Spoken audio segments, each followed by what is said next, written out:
roobii har'aa beeksisaniiru. Waliigaltee sana keessaa keeyyattoota 18tu jira jedheen yaada. Kanneen keessaa 15 irratti waliigalteen irra ga'ameera garuu dhimmootiin hafan furamuu qabu jechuudhaan Bilinkan kaayiroo keessatti ibsa ministirii dhimma alaa Masrii Baadir Abdullaatii waliin ta'uun tuuta oduuf ibsa kennaniin beeksisaniiru.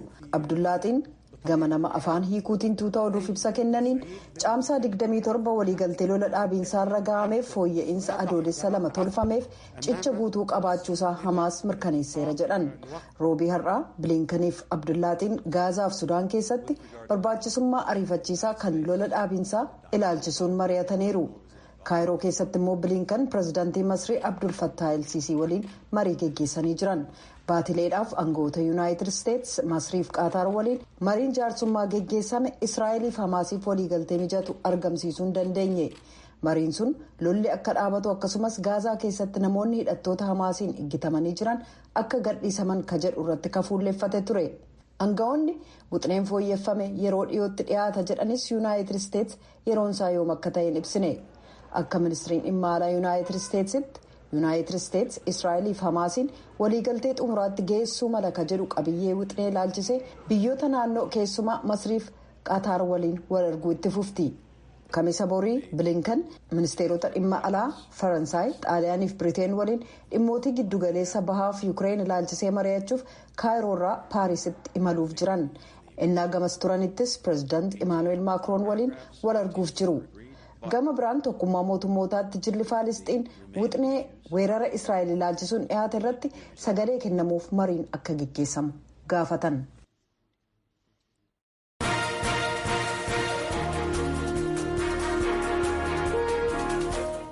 Hayyee oduuwwan galgala kanaa qabnu kanammoo gara gabaasaalee keenyatti ana nutti ceenaa bulchiinsi pirezidaantii Joo Baayidenii fi bulchiinsi Doonaald Tiraamp waa'ee daldala chaayinaa wajjiniin taasifamu irratti qaraxa yookiin dilaala dabaluudhaan walqabate ijjannoo walirraa hin fagaanne qabu.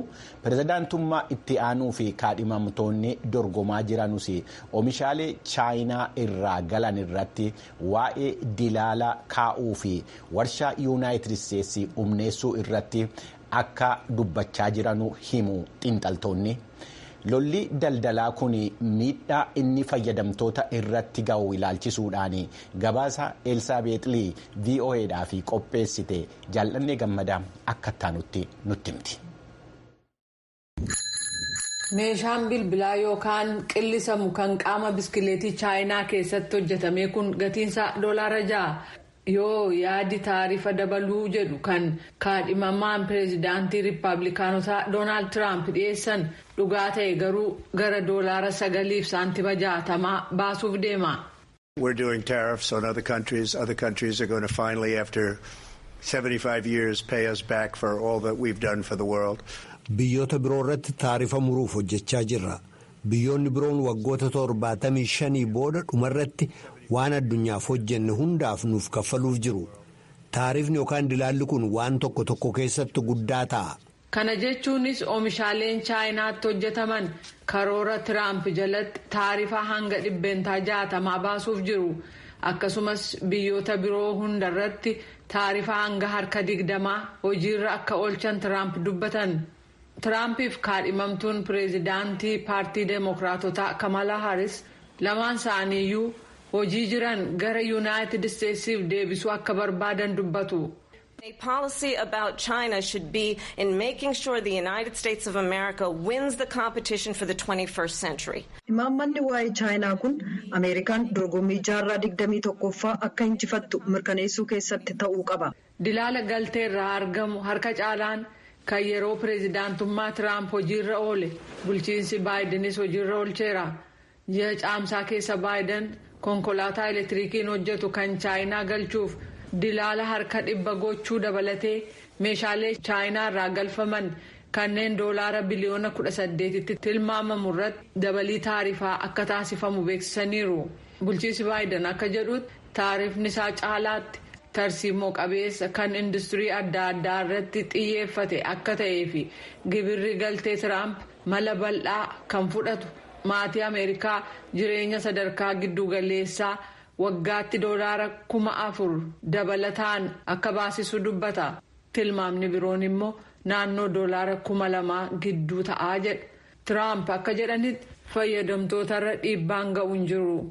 Who's going to have higher prices is China and all of the countries that have been ripping us. Kanneen gatii olaanaa argataa turan chaayinaaf biyyoota waggootaaf nu saamaa turan hundadha.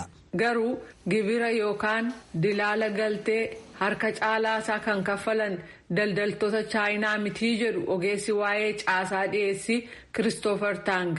During the election years, everyone is promising the moon.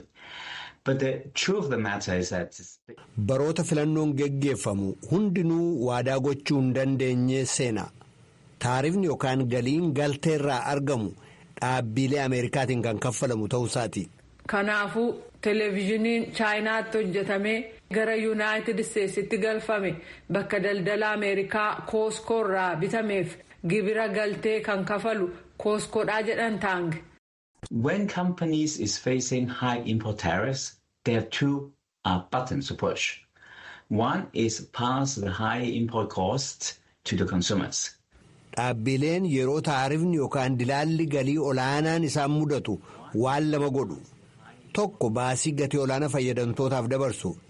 Inni kaan immoo warshaalee chaayinaa gatii isaanii akka gad buusan micciiru. Tang akka jedhanitti dhaabbileen chaayinaa gatii akka gad buusan dhiibuun qulqullina oomisha hojjetamuu gadaanaa akka ta'u taasisa. Dilaala galtee jechuun oomishaalee chaayinaatti hojjetaman mallattoo jedhu maxxanfameef xiqqaa ta'an jechuu ta'uu mala garuu chaayinaarraa oomishi gale xiqqaa ta'ee jechuu miti. Mallattoolee biyyoota adda addaatti hojjetaman jedhu qabaachuu ni danda'u jedhan Tang. China actually ship a lot of components and parts to Vietnam, to India. Chaayinaan dhugumatti meeshaaleef waan adda addaa hedduu gara Vietnam, gara Hindiitti ergitee achitti akka hojiin isaanii xumuramu gooti. Oomishaaleen hojiin isaanii biyya biraatti xumurame kanas dhugumatti gara Yuunaayitid Isteetsitti galchaa jirra. Kanaaf dhiibbaa waliigalaa chaayinaa ilaalchisee ammallee qabatamaadhaan caalaatti ergaa jiru. Garuu kallattiin gara Yuunaayitid Isteetsitti ergaa hin jiran. Dhaabni daldala addunyaa taarifni maatii galii gadaanaa qaban irratti dhiibbaa wal madaalaan taane akka qabu hubateera. Kana jechuun biskileetiin bilbila qabdu kan doolaara 9.60 gaafatuu fi oomishaaleen guyyaa guyyaa fayyadamtoota hanga tokkoof qaqqabummaadhaan ala ta'uu danda'a. Yoo gibirri waliigaltee 60 oomishaalee chaayinaa irratti hojjetaman irratti ramadamee jechuudha.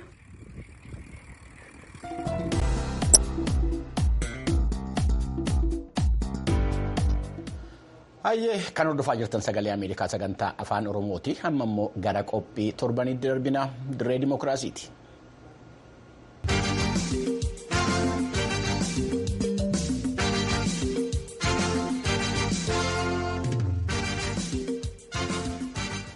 Itoophiyaanii fi kutaan Somaaliilaand wal hubannoo waliigaltee ulaa galaanaa qabachuu irraa gahuu isaanii erga ibsanii booda mootummaa Itoophiyaatii fi mootummaa federaalaa Somaaliyaa gidduutti muddamni uumamee jira.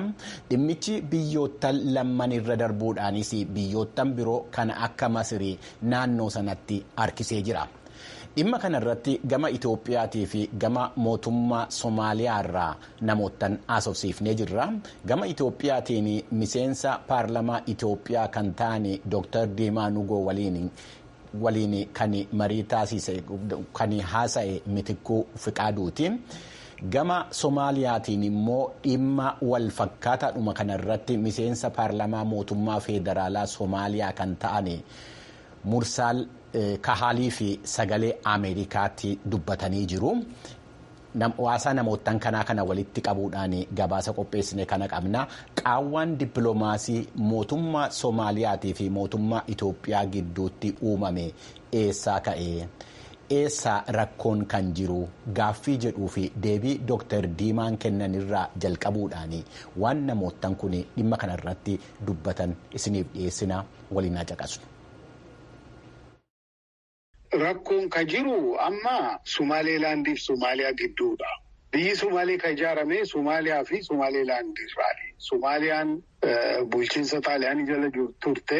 Sumaaleelaand immoo bulchiinsa Ingilizii jala turte. Sumaaleelaand Juun 26 bara 1960 bilisoomte. Gaafa bilisoomtu sanas biyyoonni 35